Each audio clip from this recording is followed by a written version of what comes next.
ನಮಸ್ಕಾರ, ಅನುರಾಧ್ಯ ಕಿಚನ್ಗೆ ಸ್ವಾಗತ. ಹಿಂದಿನ ವಿಡಿಯೋದಲ್ಲಿ ನಾನು ಮಂಗಳೂರು ಸೌತೆಕಾಯಿ ಸಾಂಬಾರು ಹೇಗೆ ಮಾಡೋದು ಅಂತ ತೋರಿಸಿದ್ದೆ. ಆಗ ಹೇಳಿದ್ದೆ ಬೀಜ ಮತ್ತು ಸಿಪ್ಪೆನ ಬಿಸಾಡಬೇಡಿ, ಅದರಿಂದ ನಾವು ಒಂದು ರುಚಿಕರವಾದಂಥ ತಂಬಳಿ ಮತ್ತು ಚಟ್ನಿನ ಮಾಡ್ಕೊಳ್ಳೋಣ ಅಂತ. ಇದು ಮಾಡ್ಕೊಳ್ಳೋಕ್ಕೂ ತುಂಬ ಈಸಿಯಾಗಿದೆ, ಹಾಗೆ ಟೇಸ್ಟ್ ಸಹ ತುಂಬ ಸಖತ್ತಾಗಿರುತ್ತೆ. ನೋಡೋಣ ಹೇಗೆ ಮಾಡೋದು ಅಂತ ಬನ್ನಿ. ಮೊದಲಿಗೆ ನೋಡಿ, ತಂಬಳಿಗೆ ನಾನು ತೆಗೆದಿಟ್ಕೊಂಡಂಥ ಬೊಂಡನ್ನು ಹಾಕ್ತಾಯಿದ್ದೇನೆ. ಅಂದರೆ ಬೀಜವನ್ನು ಒಂದು ಮಿಕ್ಸಿ ಜಾರಿಗೆ ಹಾಕ್ಕೊಂಡು ಅದಕ್ಕೆ 1 ಕಪ್ ತೆಂಗಿನ ತುರಿ, 1 ಹಸಿಮೆಣಸು, ರುಚಿಗೆ ತಕ್ಕಷ್ಟು ಉಪ್ಪು ಹಾಕ್ಕೊಂಡು ಸಣ್ಣಕ್ಕೆ ಅದನ್ನು ರುಬ್ಕೊಳ್ಬೇಕು. ನೈಸಾಗಿ ರುಬ್ಬಬೇಕು. ಅದು ನೀವು ಎಷ್ಟು ರುಬ್ಬಿದ್ರೂ ಆ ಬೀಜದ ಇರೋದ್ರಿಂದ ಸಿಪ್ಪೆ ತುಂಬ ನೈಸ್ ಆಗಲ್ಲ. ಹಾಗಾಗಿ ಒಮ್ಮೆ ಸೋಸ್ಕೊಂಡ್ಬಿಡು. ಇದನ್ನೆಲ್ಲ ಇದರಿಂದ ಸ್ಟ್ರೈನರ್ ಯೂಸ್ ಮಾಡ್ಕೊಂಡು ಸ್ಟ್ರೈನ್ ಮಾಡ್ಕೊಂಡ್ಬಿಡಿ.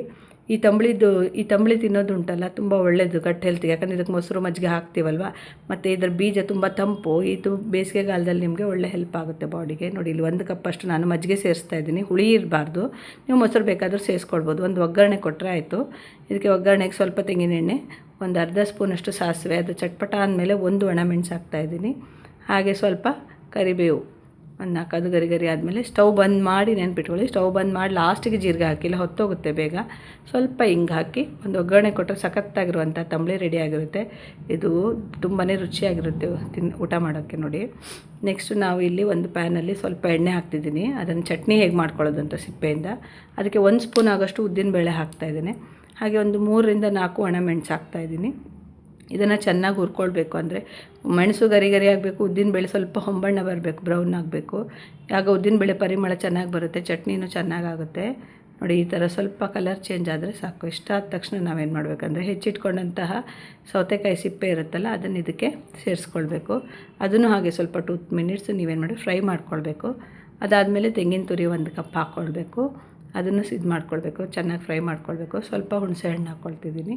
ಇದೆಲ್ಲ ಫ್ರೈ ಮಾಡಿ ತಣಿಯಕ್ಕೆ ಬಿಡಬೇಕಾಯ್ತಾ. ಒಮ್ಮೆ ತಣಿಲಿಕ್ಕೆ ಬಿಡಬೇಕು. ತಣ್ಣದ ಮೇಲೆ ಇದನ್ನು ನಾವು ಒಂದು ಮಿಕ್ಸಿ ಜಾರಿಗೆ ಹಾಕ್ಕೊಂಡು ಇದು ಮಾಡ್ಕೊಳ್ಬೇಕು, ರುಬ್ಕೊಳ್ಬೇಕು. ಈ ಚಟ್ನಿನೂ ಹಾಗೆ ನೀವು ಬಿಸಿ ಬಿಸಿ ಅನ್ನದೊಟ್ಟಿಗೆಲ್ಲ ಕಲಸಿ ತಿಂದರೆ ತುಂಬ ಟೇಸ್ಟಾಗಿರುತ್ತೆ. ಈ ಸಿಪ್ಪೆಯಲ್ಲೆಲ್ಲ ಒಳ್ಳೆ ನ್ಯೂಟ್ರಿಯೆಂಟ್ಸ್ ಇರುತ್ತಲ್ವ, ಸೊ ಬಾಡಿಗೆ ಇದು ನಮ್ಮ ಹೆಲ್ತಿಗೆಲ್ಲ ಒಳ್ಳೆಯದು. ಹಾಗಾಗಿ ವೇಸ್ಟ್ ಮಾಡೋ ಬದಲು ಇದನ್ನು ಮಾಡ್ಕೊಳ್ಳಿ. ಇಲ್ಲಿ ರುಚಿಗೆ ಸ್ವಲ್ಪ ಉಪ್ಪು ಹಾಕಿದ್ದೀನಿ. ಹಾಗೆ ಇದನ್ನು ನೈಸಾಗಿ ರುಬ್ಕೊಳ್ಬೇಕು. ಇದನ್ನು ನೀವು ಚಟ್ನಿನ ಗಟ್ಟಿಯಾಗಿ ಸಹ ಇಟ್ಕೊಳ್ಬೋದು. ಇಟ್ಕೊಂಡ್ರೆ ಒಂದು 2-3 ದಿನ ಇಟ್ಕೊಂಡು ತಿನ್ಬೋದು, ಏನೂ ಆಗೋದಿಲ್ಲ. ನೀರು ಹಾಕಿದರೆ ಅವತ್ತೇ ಖಾಲಿ ಮಾಡಬೇಕು, ಇಲ್ಲ ಫ್ರಿಜ್ಜಲ್ಲಿ ಇಟ್ಕೊಳ್ಬೇಕು. ನೋಡಿ, ಇದಕ್ಕೂ ಸಹ ಒಂದು ಒಗ್ಗರಣೆ ಕೊಟ್ಟರೆ ನಮ್ಮ ಚಟ್ನಿ ಸಹ ರೆಡಿ ಆಗುತ್ತೆ. ಫೈನಲಾಗಿ ಒಗ್ಗರಣೆ ಬೇಕು.